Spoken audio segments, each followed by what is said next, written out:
Oke, selamat malam sahabatku Rumahku Indonesia di mana saja. Assalamualaikum warahmatullahi wabarakatuh.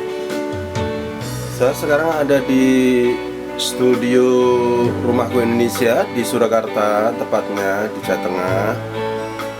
Malam hari ini saya akan melakukan liputan khusus yang dulu sudah tak singgung mengenai budidaya atau agribisnis tanaman buah, terutama melon ya, di dalam pot ya. Budidaya melon dalam pot di dalam greenhouse dulu pernah tak singgung mengenai melon kotak. Nah, malam hari ini saya akan melakukan liputan khusus mengenai bagaimana sih membuat melon kotak.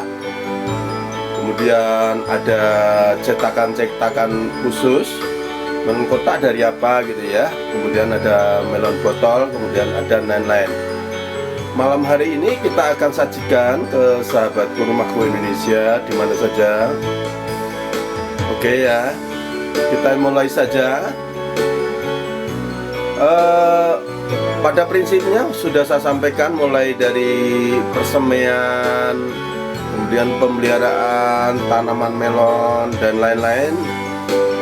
Sebenarnya sama seperti yang dilakukan di tanaman buah dalam pot di dalam greenhouse ya. Pada prinsipnya sama, cara menyemai biji melonnya, kemudian cara mengerawatnya, kemudian cara merompes dan melilitnya. Tapi mungkin sebaiknya kita review sebentar tentang pemeliharaan itu sebentar ya. Kita mulai saja videonya. Bentar, ini saya gerakkan dulu kameranya supaya fokus. Mohon maaf. Oke.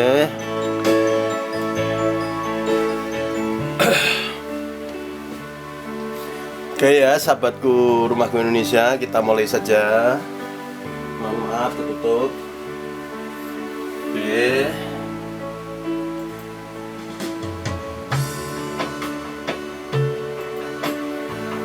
Pada mulanya sama ya, mulai dari persemaian.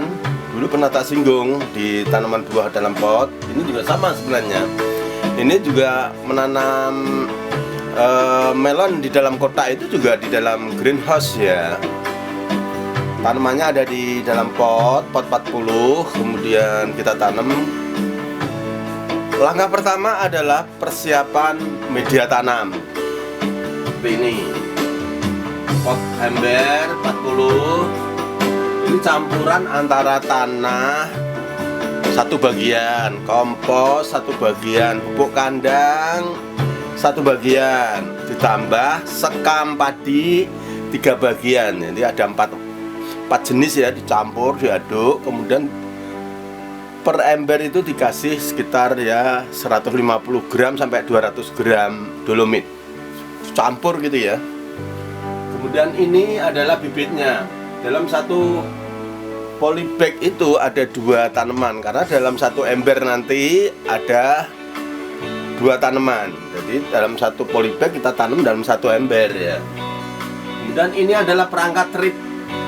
Kuning-kuning itu adalah perangkat trip atau serangga lain. Jadi itu dikasih lem. Jadi di pembibitan itu kita pasang itu karena nanti kalau ada serangga atau apapun nempel ya. Karena dia serangga itu tertarik di warna kuning ya, seperti ini. Nah, kalau penyiraman bibit itu harus pakai embrat. Ini embratnya, nyiram. Kita penuhi, kita siram sangat tipis ya setiap hari ya. Karena ini kan persemaian bibitnya ada di dalam greenhouse, harus disiram setiap hari. Oke, seperti ini pagi hari gitu ya, atau sore hari salah satu. Sehari sekali aja. Ini embratnya. Ini ember-ember ini kita jorokkan ke sini. Embernya ini kan ada perangkap serangganya ya. Nah, ini perangkap serangga, ini perangkap serangga, ini perangkap serangga. Jadi serangganya itu nanti nempel. Selain setelah bibit seperti ini kita harus semprot ya, pakai decis atau kurakron ya. Dosisnya 1 cc per liter. Ya, seperti itu. Ini persiapan bibitnya seperti itu. Jadi persiapannya sama tanaman buah dalam pot dulu ya, membuat melon kotak ini. Kemudian baru kita tanam seperti ini. ya. Setelah kita tanam, bibitnya tanamannya sebesar ini greenhouse-nya harus bersih, potnya kita tata gitu ya. Ini jalan setapaknya ini ya kurang lebih 80 cm ya antara jarak ini ya, 80 cm. Ini ada benang kasur ya, ditarik itu untuk merambatkan ya. Di dalam ember ini ada 2 benang kasur, ada 2 tanaman dirambatkan ke atas itu ya, sampai kurang lebih ya hampir 2 meter ya, 2 meter lebih sedikit itu ya. Kemudian cabang mana yang kita pelihara untuk melon kotak gitu ya. Sama seperti dulu, itu ada 1, 2, 3, 4, 5, 6, 7, 8, 9, 10. Di cabang ke-11, cabang ke-11 atau di cabang 12 atau cabang 13. Dalam satu tanaman nanti kan kita pelihara 1 buah. Dari 3 cabang itu kita pilih salah satu yang paling bagus, kita seleksi gitu ya. Ya, kalau nanti sudah berbunga, mulai kita serbuk ya, selain pakai serangga, pakai kita ya, supaya bagus. Nah, seperti ini. Jadi perawatannya sama, setiap hari kita siram karena di dalam greenhouse ya. Kalau tanaman masih kecil, umur 1 hari sampai 2 minggu ya, cukup sekali ya. Bahkan kadang-kadang kalau masih kecil sekali itu 2 hari 3 hari, 2 hari sekali disiram sekali nggak apa-apa. Kalau seperti ini kita siram tiap hari ya. Jangan terlalu berlebihan nyiramnya, cukupnya aja disiram seperti ini. Kemudian pemupukannya sama seperti kemarin, coba dilihat aja ya. Umur antara 5, 15 sama 20 hari setelah tanam ya, 3 periode itu kita pupuk pakai 5 gram atau 6 gram ya, karena ini kan ada 2 tanaman di dalam membrane. Kita campur dalam 1 liter air baru kita siram. Sekeliling media, jangan deket tanaman pokok. Nah, kita siram pinggir gini ya, jangan deket tanaman pokoknya. Kita pinggir sini aja, pinggir ember medianya. Itu pemupukannya. Sebaiknya kalau udah umur seperti ini antara 20 hari itu harus disemprot pakai gandasil bunga. Nah, ini sebaiknya disemprot pakai gandasil bunga, supaya nanti bunganya semua serempak ya. Ya, di ruas 11, 12, 13 itu bunganya serempak. Nah, ini harus, selain tadi pupuknya NPK 16-16 seperti ini ya. Nah, NPK Mutiara 16-16-16 ya, seperti ini. Oke ya.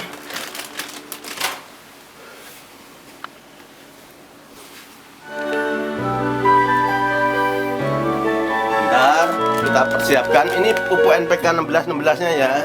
Mohon maaf tadi ada gangguan sedikit. Ini pupuk Mutiara NPK yang kita jelaskan tadi.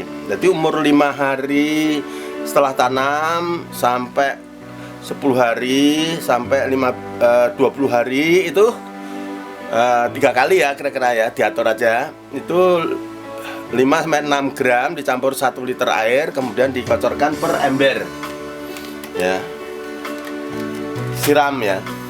Kalau gandasil bunga, tapi sebelum di bawah umur 20 hari tiap minggu itu disemprot pakai gandasil daun dulu, disemprot lewat daun. Setelah umur 20 hari disemprot pakai gandasil bunga, semprot di daunnya ya. Tapi kalau NPK tadi dikocor di sekitar media. Seperti itu cara pemupukan dan perawatannya. Jadi semua sulur seperti ini, sulur ini di bawah itu buang semua ya, sulur-sulur seperti ini, cabang-cabang tunas tadi kecil-kecil dibuang, tapi daunnya jangan dibuang, daun ini jangan dibuang, daunnya ini jangan dibuang. Hanya cabang-cabang kecilnya sama sulur, ini namanya sulur nih, yang ikat ini kita buang aja. Jadi cabang kecil-kecil yang kita buang sampai ruas ke-10 kita buang aja. Yang kita pelihara ruas 11, 12, 13. Di atas ruas 13 kita buang juga. Kemudian itu pemeliharaannya. Lah, baru bagaimana? Ya, jenis-jenisnya seperti apa yang kita mau bikin kotak gitu ya. Ini contoh ya. Ada golden yang kita cetak, ini yang renong ya. Yang warna putih itu varietas renong. Varietas glamour juga bisa kita cetak, bisa sama aja. Itu jenisnya itu bisa golden, bisa renong ya ukurannya. Jadi dicocokin sama ukuran buahnya. Oke, seperti ini. Seperti ini. Jadi ini saya hanya menceritakan jenis-jenis yang akan dicetak ya, warna kulitnya. Ini ada renong ya, dagingnya warnanya oranye. Ini Apollo ya. Ini golden nih, ini golden, ini Apollo nih. Apollo dagingnya putih, ini Apollo. Yang dagingnya putih itu Apollo, agak lonjong tuh ya. Batas Apollo itu kurang lebih hampir 2 sampai 2,6 kg ya buahnya. Kalau goldennya antara 2 kilo sampai 2,5 kilo. Nah golden tuh ada yang putih dagingnya seperti ini, ada yang oranye. Kalau Apollo rata-rata putih. Kalau renong oranye. Ini hanya cerita soal apa yang kita mau bikin buah kotak tadi. Makanya tadi ada yang warna putih nih. Nah ini renong nih, warna putih ini renong. Ini yang ini golden ya. Ya. Jadi ini yang kita bisa cetak, jenis-jenis ini kita bisa cetak jadi melon kotak. Ya.